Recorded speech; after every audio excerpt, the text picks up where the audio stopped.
So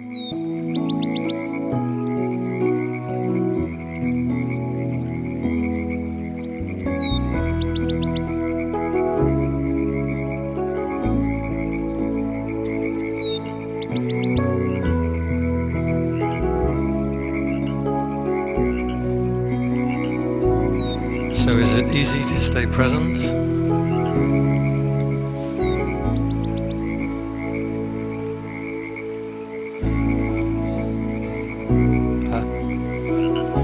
Not after lunch.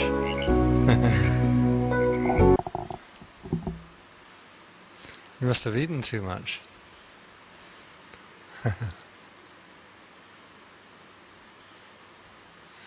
So it's an interesting question of why it's just so hard to just be. Why don't you want to just be? Nobody's ringing your bell right now. Nothing's going to fall apart without you right now. Why can't you just stop and be? To carry a huge baggage of things around with us that just really need thinking about so much, you know.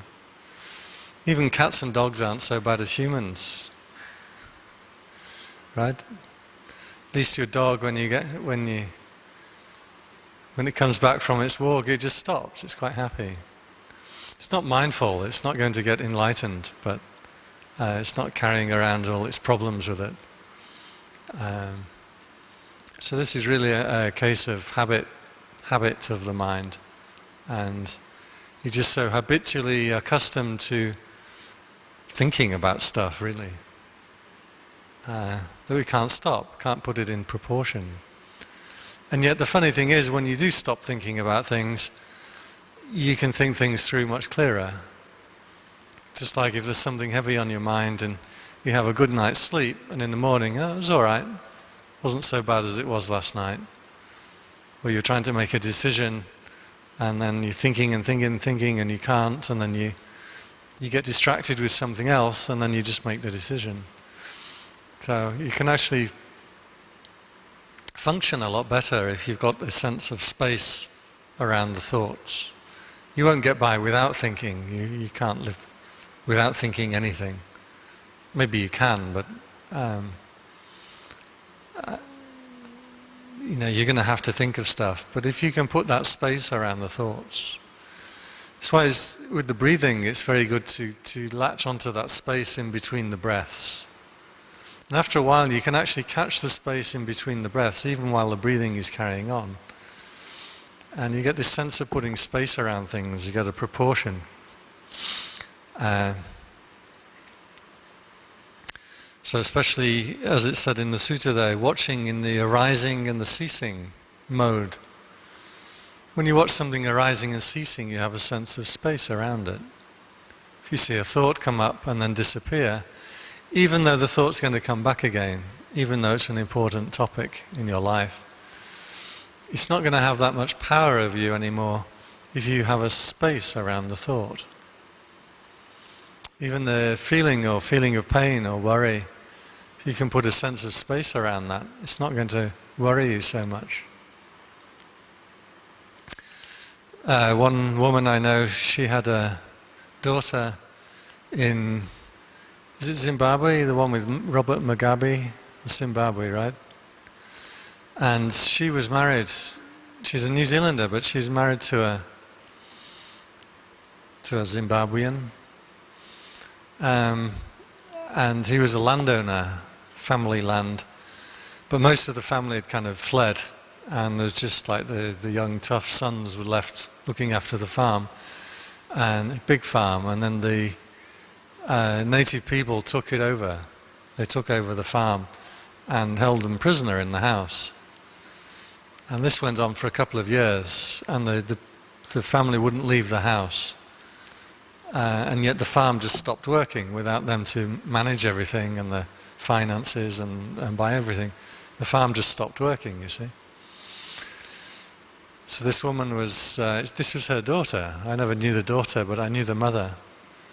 And one of the things she said to me was, you know, the worry, this worry is not going to stop. It's not going to go away. She said, so her only practice was to notice the times when the worry wasn't there. This is really good Dhamma. This is a good meditator. Because then you can see that actually the worry, while it's there all the time, it's locked in your body, in attention in your body. But actually a lot of the time you're not thinking about it, you're thinking about other things. The worrying actually arises and ceases. If you're working with a construct or with an idea of the world, or you're working in Mara's realm of delusion, illusion, then you make it a thing that's always there, that you always have to relate to. But if you're staying on your own ground, on your own turf, you can see that the worry arises and then it ceases. You get a sense of space around the worry. And when you see it in that sense, it doesn't hurt you so much. Now, she never stopped worrying, of course. That wasn't going to happen. I don't actually know what happened with the daughter, but it just shows that even with really serious situations, if you get this sense of space, sense of proportion, which comes from watching things arise and cease, then the Dhamma or the awareness can stay with you even throughout difficult times. Of course, you have to develop it while it's easier, and that's why we come and do these workshops. It's nice and easy. You're in a quiet room, air conditioning isn't too cold, is it? It's all right. It's actually a bit hot where I am, but it's not too noisy. The food was all right. Why not? You can't get a better situation. But it's still difficult, right? So you do the exercises to set up this practice with just little things.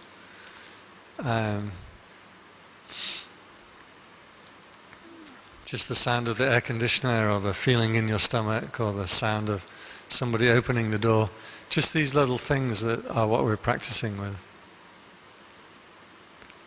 I want to move on to the last two, or really the third one of the foundations of mindfulness. That is, if you're established in awareness already, where do you put that awareness? Where do you keep that awareness? And the next one is citta, or mind. And the idea here is to know the mind for how it is. And you might think that you normally know the mind, but actually, unless you do the practice, you don't. You don't normally know you don't take note of what your state of mind is usually. So if you are not concentrated, your mind is scattered. If you can just stop and see, oh, this is the scattered mind, you're putting a space around that already. If you can stop and say, oh, this is a desiring mind, then you've taken a step back from desire, and you're seeing it as an object rather than as yourself, rather than as a subject. While you're caught up in, I want, I need, I must have, I can't have, I've got to get. This is you, this is your ego, your personality. But while you're doing the practice and you see, oh, there is wanting arising, this is desiring mind, you're seeing it as an object rather than yourself. And then you see it cease, see it stop. You can't want anything for very long. You may think that you've wanted I don't know, what do people want these days? iPod or something. For a few years. I want an autogyro. It's like a gyroplane, that's what I want. I've always wanted one, since I first heard about them. And so on the one hand I can say I've wanted this for 15 years, 20 years I think I wanted a gyroplane, gyrocopter. They're called autogyros, gyrocopters, gyroplanes. The most famous one is Little Nelly in James Bond. Forget which one it was. Diamonds Are Forever, I think it was. And he assembles this little, it looks like a helicopter, but it's not a helicopter. It's a totally different principle of flight. And I want one. And have I wanted one for 20 years? On the one hand, that's true, that's looking at things permanently, but from the Dhamma angle, from the angle of the quail, I haven't. It comes up and it disappears. Most of the time I'm not wanting one. So when I do want one, it's all right, it doesn't overpower me. I may one day set forth the ambition, okay, I'm going to get one. And that's all right. Everybody's entitled to their hobbies and their pastimes and their pleasures, so that's all right. The point is to know the mind, citta, to know what state the mind is actually in. Are you feeling happy? Are you feeling sad? Are you feeling expanded? Are you feeling liberated? Are you feeling constricted? And so this is a very, very helpful exercise to stop and take note of how the mind actually is. Because then you often see things that you didn't realize. You see, you're talking to somebody and you stop and take note and you say, oh, this is fear. You've got fear when you talk to people. Fear they're not going to like me. Fear that they're going to criticize me. There's a fear when someone doesn't agree with you. Have you noticed how it feels when someone disagrees with you? Again, most people's agreeing and disagreeing is tied up with liking and disliking. If they like what they say, they agree. And in America, I notice Americans are like this. You give a teaching or you say something and they say, I agree with that. As if to say, you know, it didn't count if you didn't agree with it. Thais don't have that system of education. You're not supposed to disagree with your teacher. You listen to your teacher and you don't disagree, or if you do disagree, you keep it quiet.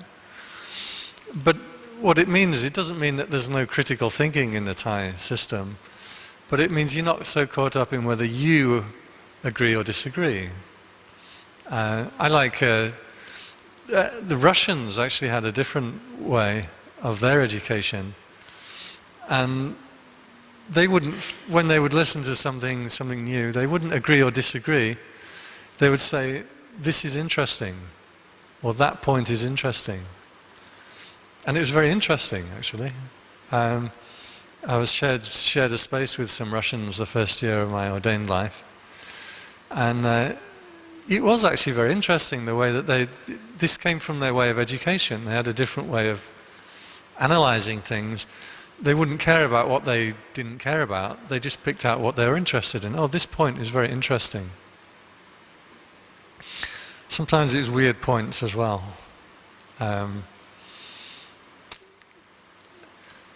Israeli way of education is to argue. And what they do in the class is they set you up a little bit like debating, but a little bit more strenuous. And they make you argue against each other. And then they make you switch sides and you have to argue the other way. So you'll stand there and shake your fist and shout at the other side of the classroom. And this is the way this is the way of education in Israel. This is why, Jews are very argumentative people. It's not because their hearts are argumentative, it's just this is the way they've been taught to understand things. And it's an effective way of understanding things if you argue. Tibetan Buddhism, in fact even before Tibetan Buddhism, the Nalanda universities in India used to teach the monks in this way. There was 17 schools of Buddhism and one school of Mahayana. And they all shared these big, huge universities, bigger than what we have today. And they had a very sophisticated form of debating with each other, where they would present and represent arguments and counter-arguments and so on and so forth. And this is a way of getting to know your subject material if you learn in that way.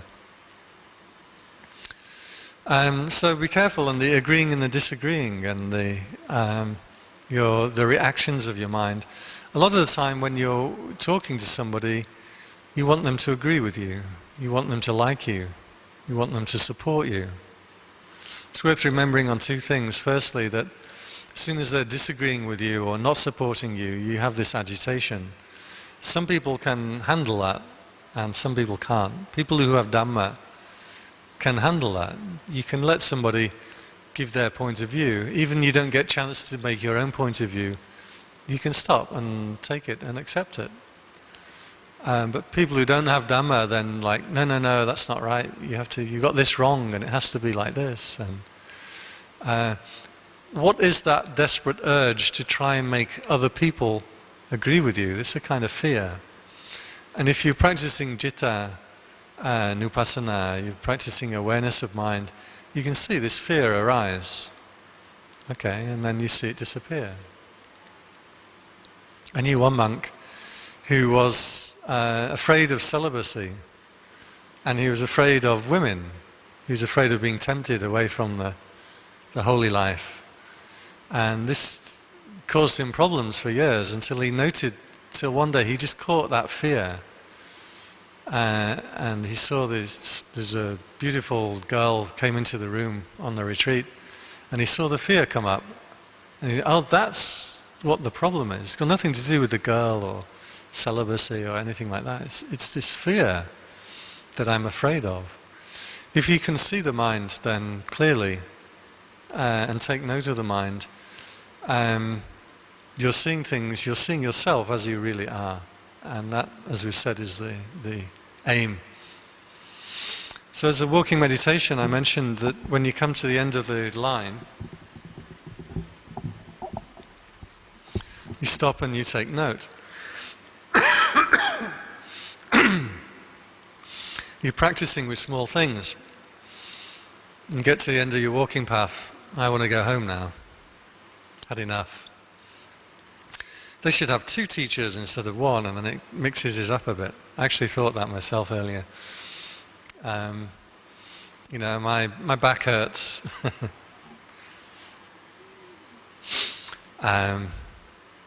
This is cool. My mind's concentrated. Now I'm getting it. Oh, now it's gone again. If you can stop and take note of the mind each time, then you see that the mind is really chasing you around just as much as the liking and disliking. Now I have a question for you. Does anyone know why liking and disliking isn't part of mind? Why do we have liking and disliking as one thing and mind as another thing? Where is it? It's with the object. So if the mind's gone to the eye, the mind, or the citta is with the eye. If the mind has gone to the ear, then the mind is with the ear. So we don't count it as being in a place. But the same is true of feeling though, right? Feeling is with the thing that you can see or the thing that you can hear.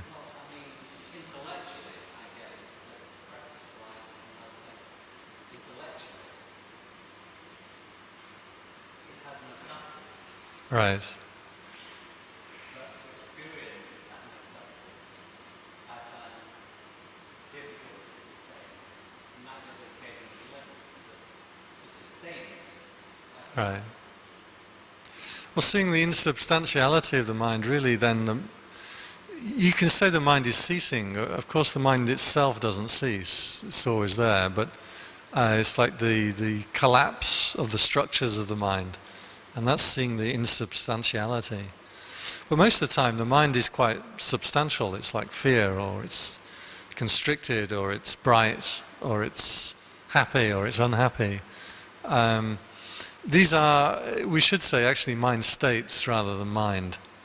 Mind itself is slightly different from the objects of the mind. So here we're looking at the objects of the mind. The reason feeling isn't considered ใครไหนเรียนอภิธรรมไม่ต้องรู้คำตอบมีไหม Anybody studied Abhidhamma?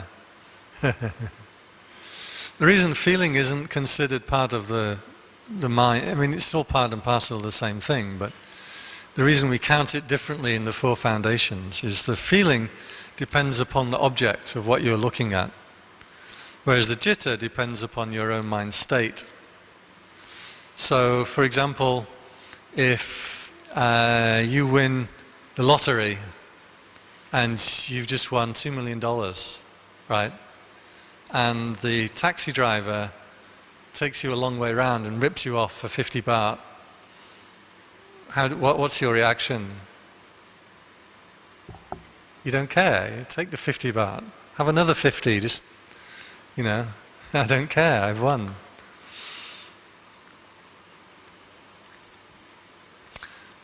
If you've had a bad day and you've just been told you need an operation on your, I don't know, appendix or something, and then the taxi driver takes you the long way around to squeeze 50 baht out of you, how do you feel about the taxi driver then? The point is the same things that can happen to you, but your mind state is different, your receptivity is different. So whether you like or dislike what the taxi driver has done, that depends on the taxi driver. It's liking and disliking him. Whether it's liking a lot or not liking a lot is another matter. But your mind state is independent, or your citta, the qualities of mind. At least that's the way of, in the sutta, this is what it's actually talking about in the sutta. There are all kinds of different ways you can look at the mind and analyze the mind, even within Buddhism also. But within the sutta,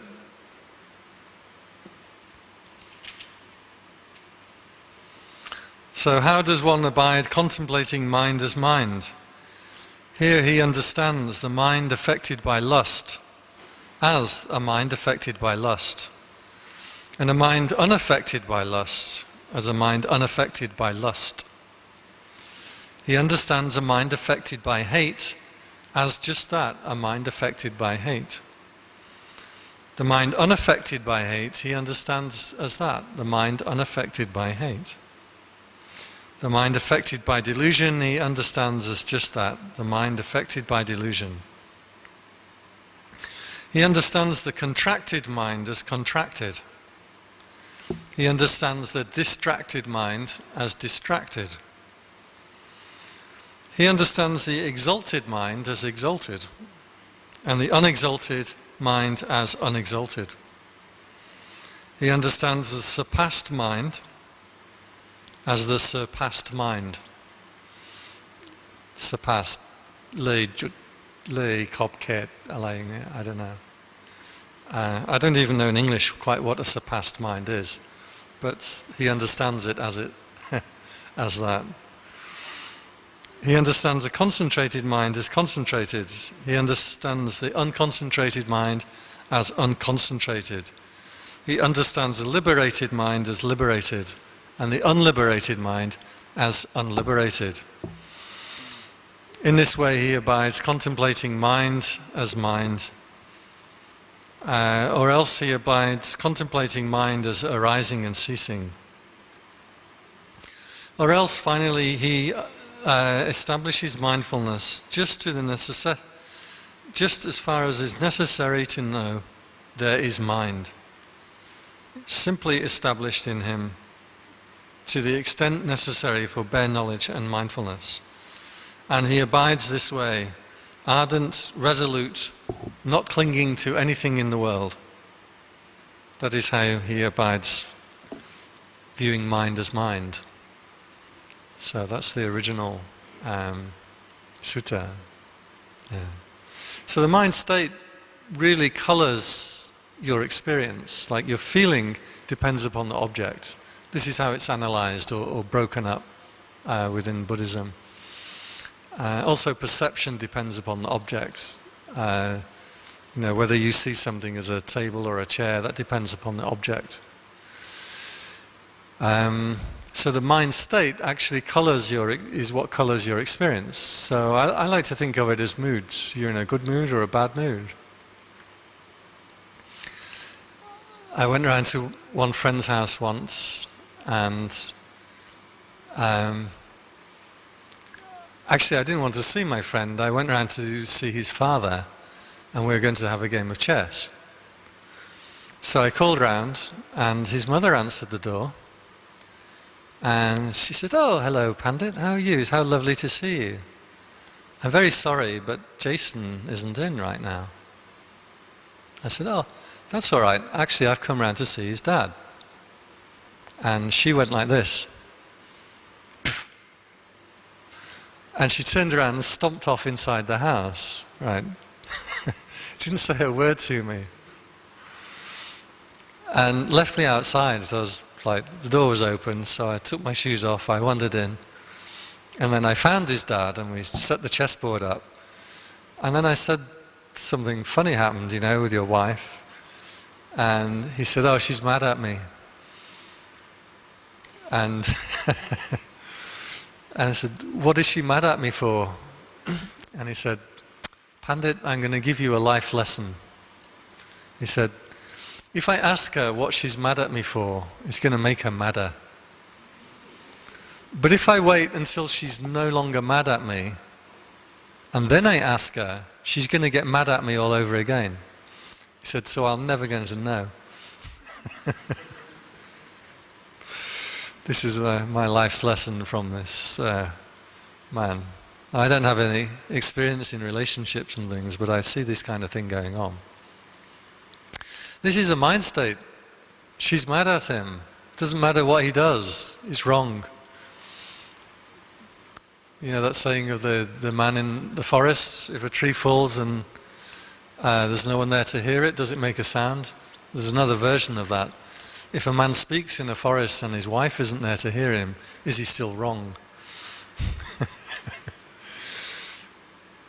So she's mad at him, and this is her mind state, and that's going to colour everything about him at that time, until such a point as she's able to put the mind state aside and forgive him. Right? So this is what mind states are. They colour your experience, and you carry them around with you, and you view things through this filter of how your mind is. So the idea is to take note, to regularly, deliberately, and in meditation, take note, stop and take note of what is the mind state. Do I feel frustrated? Do I feel impatient? Do I feel tired? Tiredness can disappear like that. It's amazing. Doing all-night sittings in Amravati, and you sit there from 7 in the evening till 4 in the morning, and you know, first hour you're like this, and the second hour you're like this, and the third hour you're crumpled into a heap. And then at some point during the night, just tiredness just disappears. It's just gone. And you're like, wow. So awake, then you start thinking of something because you're awake again and ruin it. But even tiredness, even sleepiness that you would think, I mean, this is a really valuable experience, because I would swear that sitting up all night and going without my sleep is really making me tired. I believe in that tiredness. And yet when you see it disappear like that, you say, oh, even that isn't as real as I thought it was. All the mind states that you can have can really change so quickly and so easily. And I remembered one person, before I was a monk, there's one lady, I don't know why I disliked her, but I really disliked her in the temple. And then they had some of these Thai sweets, and I don't know what they're called. It's made from the sticky rice that you wrap in banana leaf. Not the katom, it's this triangle kind. And I'd never had these before. I was going nuts for them. And I don't know why, some karma intervened, but this woman that I disliked for no reason actually, but I didn't like her very much. And she had a plate of these, and she just came over and gave them to me. I was sure that was like, I don't know, God playing karma playing a trick on me or something. But from that moment on, I really liked her, you see. And it's funny, when you're really watching, when you're really honest, you can see the mind. And one thing, when you're really willing to let the mind state change, it can just change so quickly and so suddenly. When you see and you watch it change, you notice in the sutta it says, you watch the arising and the ceasing of mind states. This is the really important insight. Because when you see them arise and cease, they don't have power over you so much anymore. I do my meditation and every day, and I was never a natural meditator. I've always had to work really hard to do meditation, and I have a lot of perseverance. but not very good meditation. So I'm willing to sit there and try and meditate, but I'm not able to do it. That's been my experience a lot of the time over the years. And then sometimes you sit there and I really can't do it, and I just want to give up. I'll meditate tomorrow when I haven't got so much on my mind or something like that. But I have perseverance. It's my good quality. And then you see it disappear. If I'd followed my state of mind, I would have just quit and stopped. But say, okay, this is non-resolution, or this is impatience with myself, with impatience with my mind. I recognize that. And then it just disappears all by itself. Sometimes it takes 10 minutes, sometimes it takes an hour, sometimes it takes a week. But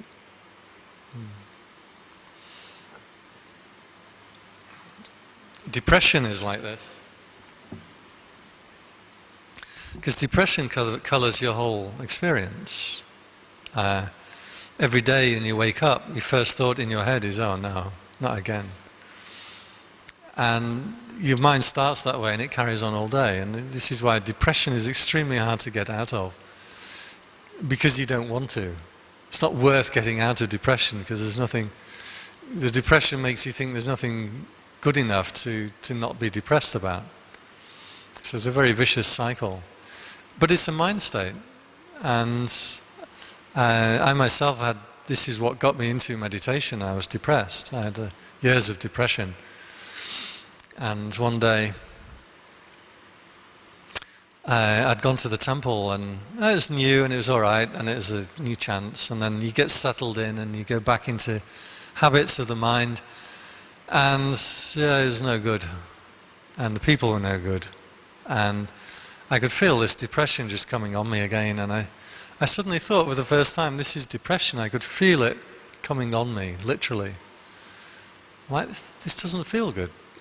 I don't want to do this to myself anymore. What I actually did was I went around each of the monks in the temple and I bought them all a book. Asked them what book they wanted, and I went to the bookshop and I ordered it, and then I came and gave them their book. One guy had Zorba the Greek, or the Great? Greek. The abbot, he said, what I want is an enormous dictionary. And I went, this cost a fortune, but that's all right. Bigger the better. I don't want to get tied down with these states of mind, so it's all right. So then I went out and bought him this enormous dictionary. And I saw him like 12 years later. He said, I've still got that dictionary you bought me. He probably uses his computer now instead. But and I presented them all with these books, with the adhitthana, or the resolution. I'm sick of being depressed. I'm sick of getting depressed now. I don't want to do it anymore. And it didn't disappear that day, but the next morning I woke up and it didn't come on. I didn't feel this, oh God, not again, that I'd been feeling every morning for years. It had just gone. And that was it. Like 6 years of depression. That's how long a mind state can last, if you let it. And it's gone. Now it's still, it still comes back. You still have a bad day from time to time. But it's got no power. Once you've seen it disappear, it's got no more power over you. The last and final satipatthana, or the foundation of mindfulness, is Dhamma. And Dhamma means like just all the rest of it, all the rest of the teachings. And the idea is that you maintain the awareness, or the self-awareness, and as you do so, you will bring in the idea of looking at characteristics. So suffering is a Dhamma. You look at the suffering aspect, it disentangles you from your self. You look at the suffering aspect of your thoughts, your thinking, your worrying. One time I had this, after I ordained, I just had this confusion, this immense confusion, change of lineage from Ajahn Sumedho's system to Dhammagaya system, and I was just, that's pretty confusing. And I was just confused. And the abbot said to me, look, what's wrong with you? And I said, I'm confused. He said, what are you confused about? I said, I can't even tell you that. I don't even know the answer to that. It's so bad. And so I was watching it, and then it disappeared. just the confusion stopped. I was willing to let it stop, but it just stopped. You're always still confused, of course. I think I was like my late 30s before I really felt that I wasn't confused anymore. Dukkha is one aspect. The 5 hindrances is one aspect that you can pay attention to. Is my mind distracted? Is my mind caught in worry? Is my mind in hatred, in desire, or in doubt? 5 hindrances. That's one of the things to pay attention to. The 5 aggregates, I won't go into that one now. The 6 bases, so you can contemplate your existence as the 6 senses. You know, seeing, touching, tasting, smelling, and that sums everything up, really. 5 khandhas, which we won't talk about now, but that's a different way to sum everything up. It's a model. The 7 enlightenment factors, which is an interesting teaching. Again, we'll talk about that another day. 4 noble truths, that's another Dhamma, and if you bear those in mind, you know, this is suffering, the arising of suffering, the cessation of suffering, and what is the path? How do I get to enlightenment? If you are practicing with awareness and you bring this contemplation in, this is staying on your own ground. The conclusion to the sutta goes, if anyone develops these 4 foundations of mindfulness, for 7 years, one fruit could be expected, complete knowledge here and now, or if there is a trace of clinging left, then non-return. And non-return means you will die and be reborn in a higher realm, and from there you will attain to enlightenment. And then he goes on to say, not even 7 years, but even if you were to develop this for 7 days, you could expect these fruits to occur. So that's it. Satipatthana Sutta, we got to the end.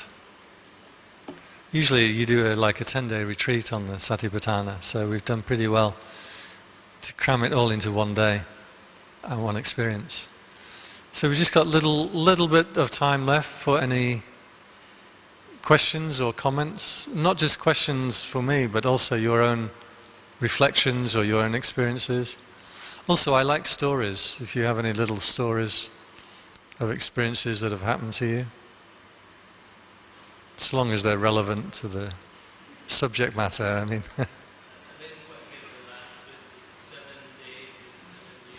Okay, he said if you practice, if you stay on your home turf, that is, you keep your attention or your awareness within the 4 bases of attention, they're called foundations of mindfulness.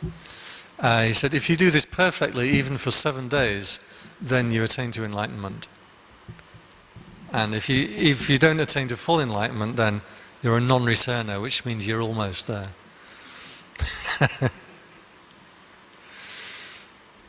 Yeah.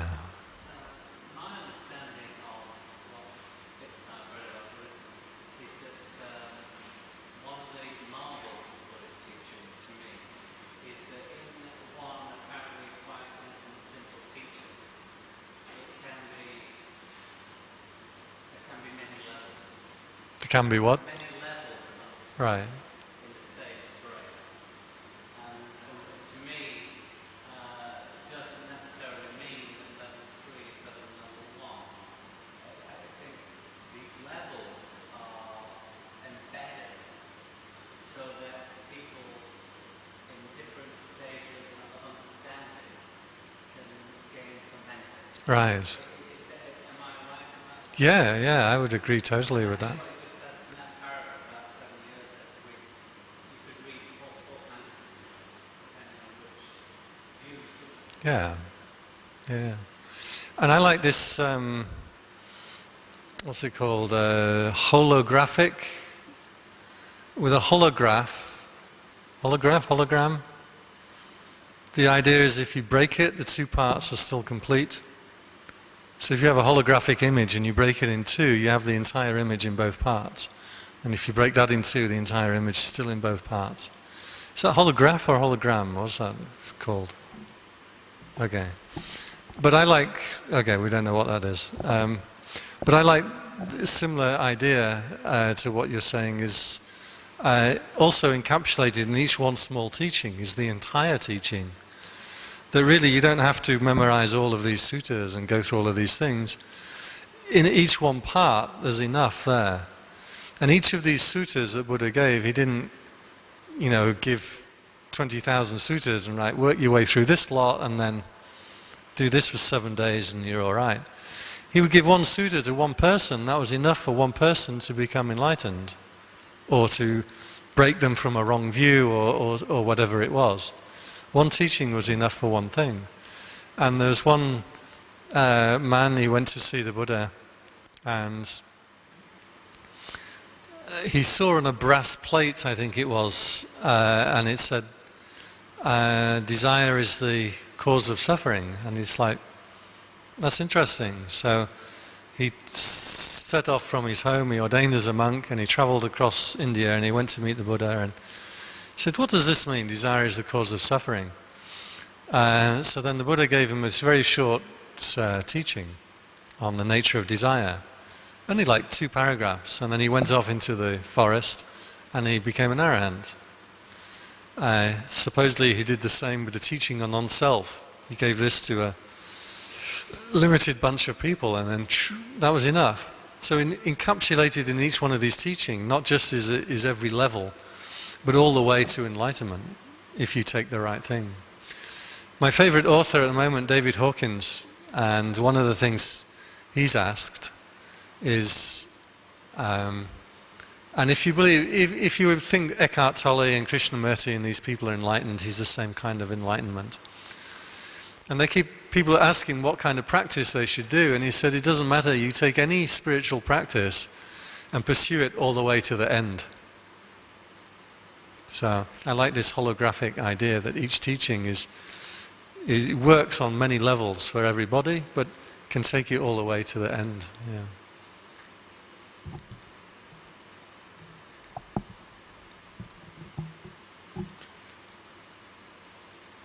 Questions and comments, stories, reactions.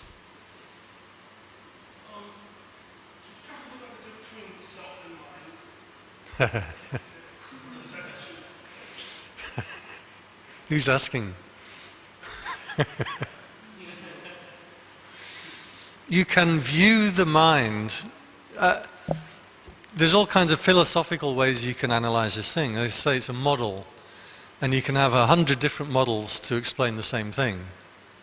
All different models to explain population of Thailand, but they're just a way to analyze, right? So it's important to remember this, what I will say to you now is not an actual truth of what the difference is between the actual self and the actual mind. It is a way to approach it. The mind is experienced on 2 levels. Firstly as thought, and secondly as the mind states, the state of your mind. Okay. Each one can be brought into attention. If you pay attention to it, you see it in the non-self aspect. So if you pay attention to your thinking, and you're watching and then this thought comes up,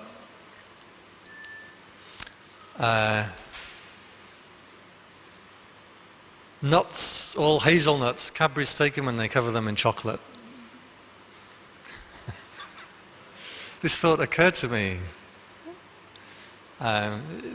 You have to be English maybe to get this. This is Cadbury's chocolate, and they have an advert. And he goes, nuts, all hazelnuts. Ooh, Cadbury's take them and they cover them in chocolate. Right.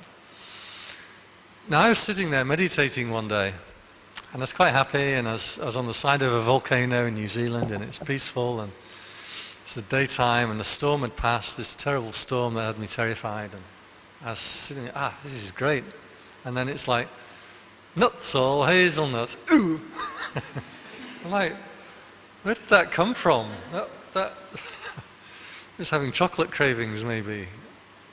Now I'm seeing that thought in the non-self aspect, because I'm paying attention, and you see yourself as being subjected to the thought. So what's happening is actually your sense of self or your sense of awareness is retreating back from the thinking, from the mind. But you can also view the mind in the sense of the self, like this is me and this is my thought. So I'm angry, or I want to do this, or I really need a bar of chocolate, and you get up and go for your bar of chocolate. So this is the mind is what you can see. Whether you see it as self or non-self depends upon how you're practicing.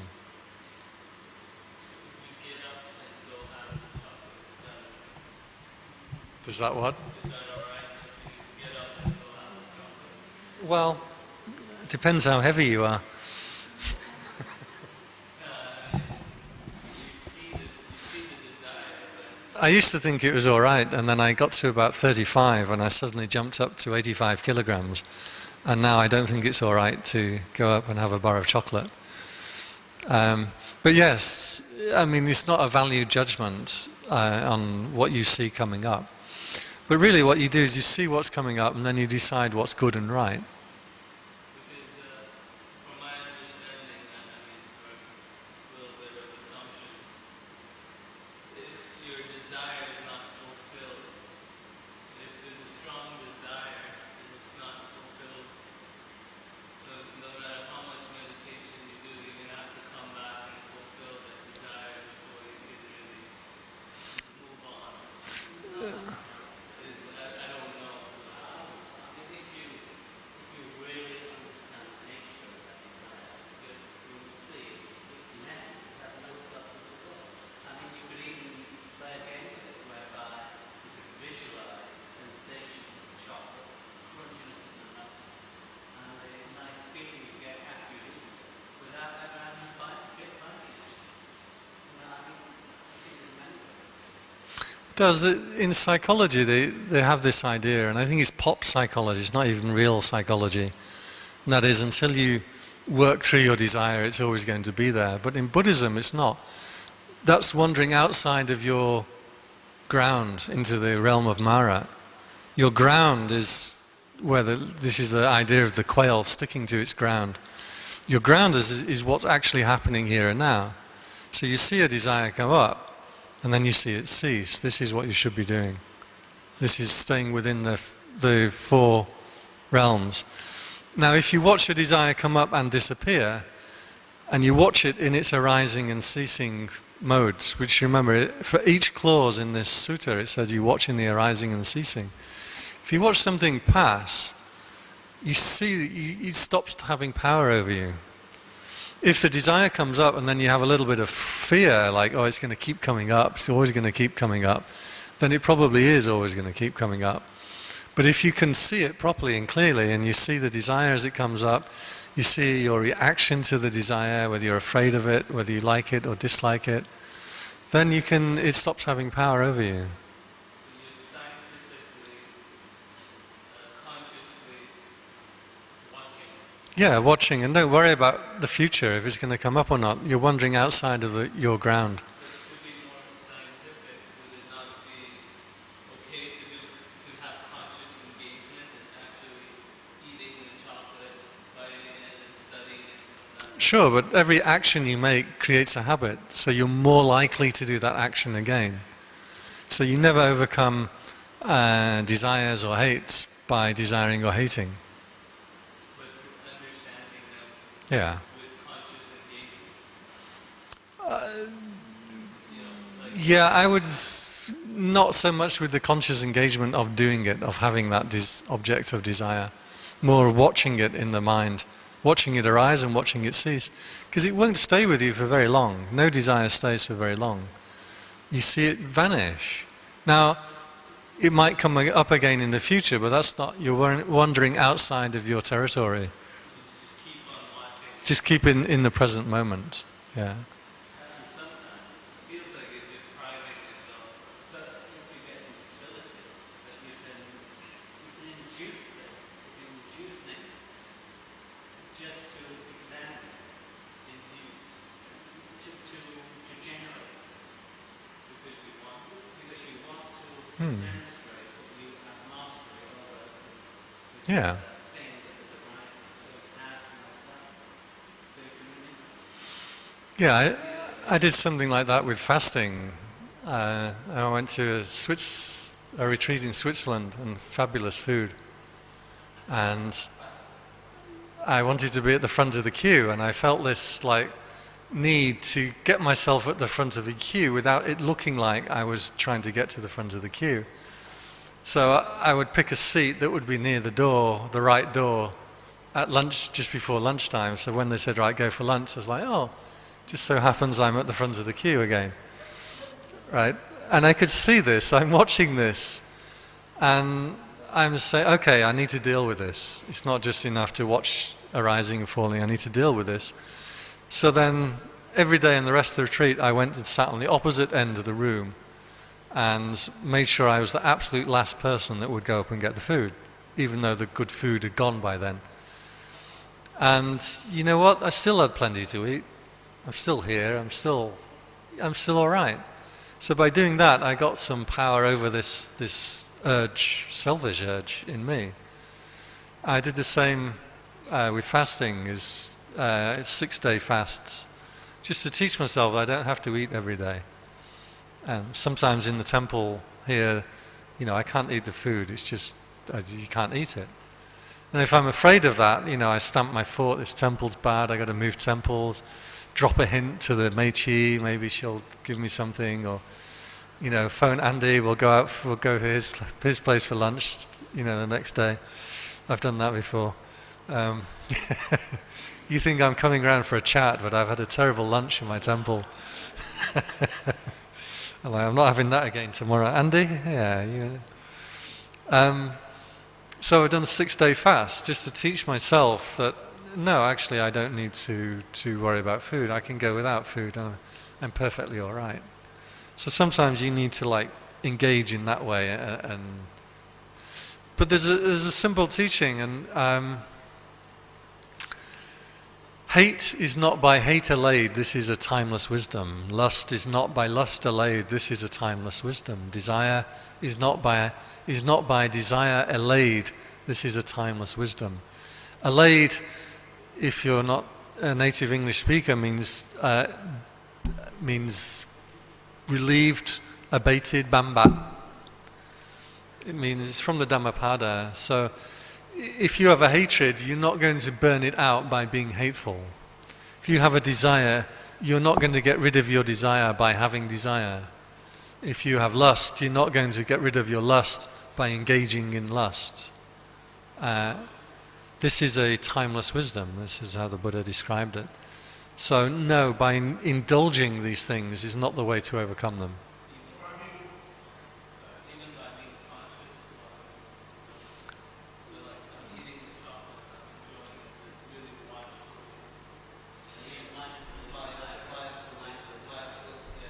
Right, there's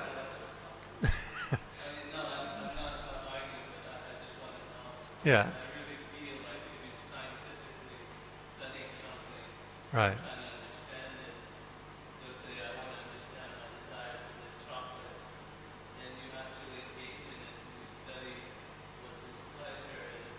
Yeah, okay, that's good. That's good practice. Yeah, that's okay. Well, if you're studying it, if you're keeping your sense of awareness while you are eating your chocolate or whatever it is, then yes, you can. You look at it in the right aspect, then you learn. The wisdom arises and takes over. Sooner or later, anything that's nice, if you really look at it, it's not as nice as you thought it was. And if you're really practicing, there's nothing so nice as peace. And then all these things that you worry, do I have to let go of like all these nice things that I like, and you know, all this lust and hate and desire and stuff, you know, do I have to let go of it? And it's too powerful. I'm just this little tiny quail and this is this big hawk out to get me. This is the idea of the analogy. If you just stick to the ground and you're aware in the present moment and you're watching carefully and honestly, then you're strong enough to overcome everything. Yeah. Any reaction from the Thai people? เหมือนกับอาจารย์ไทยหรือไม่เหมือนหรือจะเป็น You are Thai, yeah?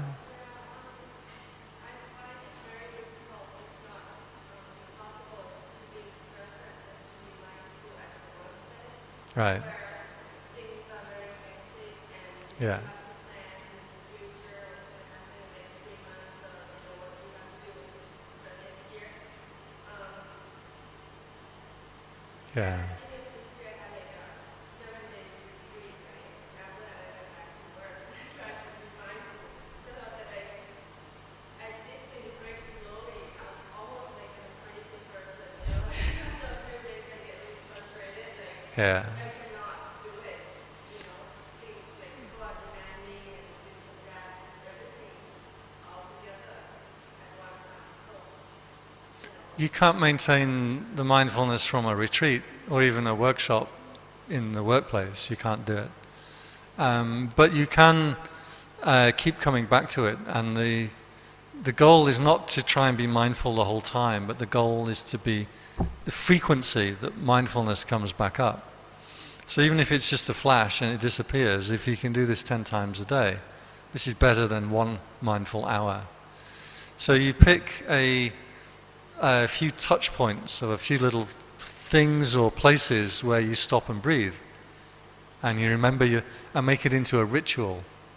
And going to the bathroom is one of them. People used to wonder, when I had this job in the jazz club, I used to disappear off to the toilet. And I used to have a cigarette actually, back in the days when I smoked. And I would stop and I'd have this cigarette and this ritual. I would just stop and be in the room and not think about anything, not think about all the work that I'm doing.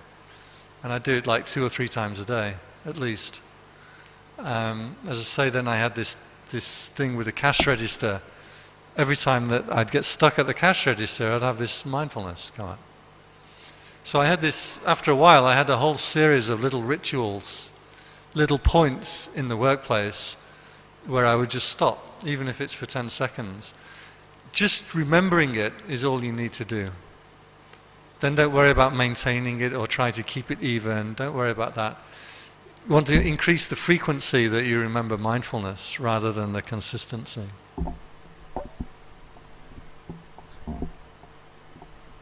Yeah.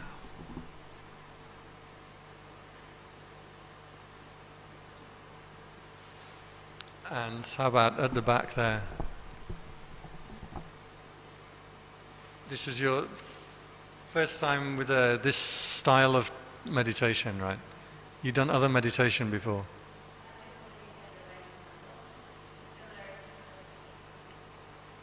A weekend in which temple? Okay. Yeah, weekends are kind of hard because first 2 or 3 days is the hardest, and then you really get into the retreat mode and it gets a lot easier. Yeah. 5 more minutes for any parting thoughts.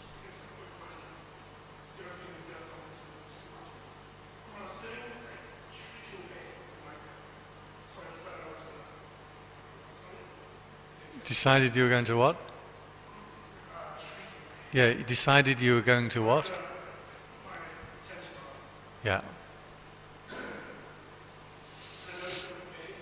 Yeah. Yeah.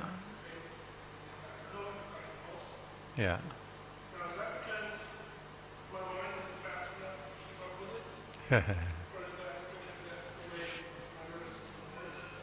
That's what I was going to ask you actually. It's 2 aspects to pain. One, it has a beating effect, that it physically will like throbbing effect. But the other thing is your mind will come and touch on it and then it will disengage, because your mind can't stay on anything for very long. So even if you have pain, the mind's going to go off and think about something else before very long.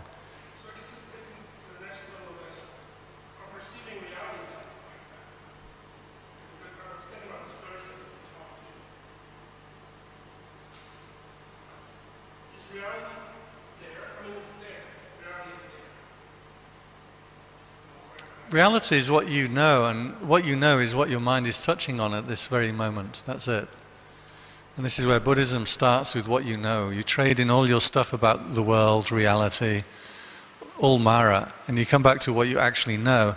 That is, right now my mind is on my throbbing hip. Right now my mind has gone to thinking about the past. Now my attention has gone to my ear, and this is actual reality. From that base, then you start to increase the field of what you can actually know. So then you start to know the characteristics of what you know, and so on and so forth. So the Dhamma always crunches back to this one little point, and from that point then it spreads out. Wasn't very clear, was it?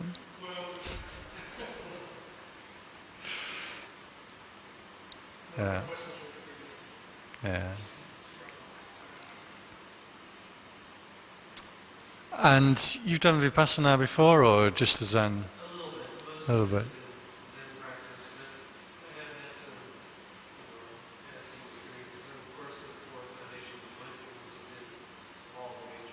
Right. Right.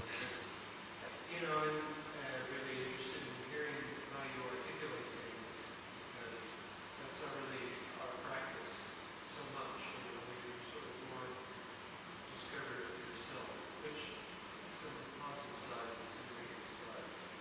So I'm actually really enjoying this, hearing you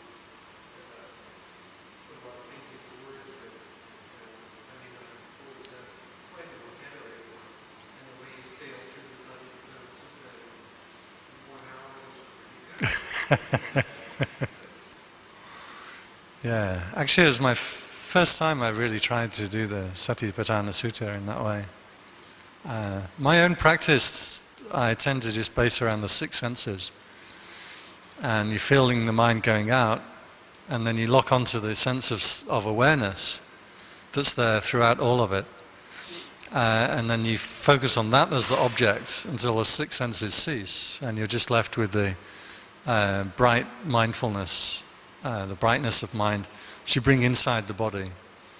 And this is kind of more my basis of practice. Yeah. You haven't done a meditation workshop before? Okay.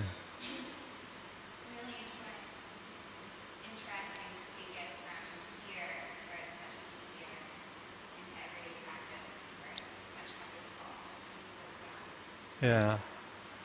It's more difficult, but it's more automatic in daily life. That is, here you're doing it as an exercise and you're grinding it out. But then in daily life, you just get this stuff springs up. And we did a weekend meditation retreat a while back. And the one girl was there, she was having a hard time with it and finding it very difficult to come back and sit, and she kept thinking, you know, I can't do it, and my body's, you know, doesn't work, it hurts too much, and maybe I'll just skip the session this evening. And then and she was going through this for a couple of days, and then it suddenly occurred to her, I'm making a victim out of myself, complaining like this. I can't do it. She said, what did she say? You were there. She said, she's counting herself out before she's done it, something like that. She was going to skip the evening meditation, and then she realized that she's counting herself out and telling herself that she can't do it before she's done it, kind of thing. So then when she mentioned this, I'm like, well, that's it, that's the real thing. We're doing the exercises in the meditation, but this is the kind of insight that's the real thing. So when you go back into like daily life or regular life, these are the kinds of insights then that come up because of what you've practiced. So it's not so much that you're losing your practice, it's the practice has time to start showing you things when it happens automatically like that. So that's the goal, rather than, you know, the slow walking or something. Like you say, they'll think you're crazy if you at work and you walk very slowly across somewhere. But I would often find little places where I could do walking meditation, and just stop and walk backwards a few times. I can really pull my attention inside the body very quickly, focusing on the stationary foot. Yeah. So can everyone remember the quail and the hawk? That's the idea, is that we take the fairy tale, the story, and the story helps to keep the principles in mind. So when it feels like you have all these defilements, when it feels like you have all this work and all this pressure and all this relationship stuff bearing down on you, and you're just this little tiny weak quail that can't possibly win, then remember, all the quail has to do is stick to its own turf and its own ground, and it can defeat a big hawk. So that was the idea of the quail and the hawk today.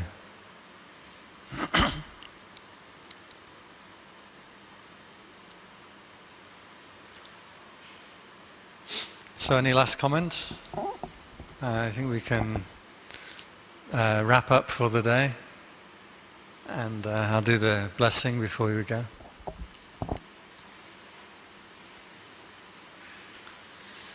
Yatha varivaha para paripurenti sakarang ewa mewa itoti nang betanang upakapati ichitang patitang tumhang kipamewa samichato sabe purentu sangapa chanto panaraso yatha manicho tiraso yatha Sabhitiyo vivajantu sambarogo vinasatu mate bhavatwantarayo sukhiti kayuko bhava abhivadana sili sanichang Buddha pachayino cha Taro dhamma vadanti ayuvanno sukhang Balang bhavatu sabba mangalang rakantu sabba devata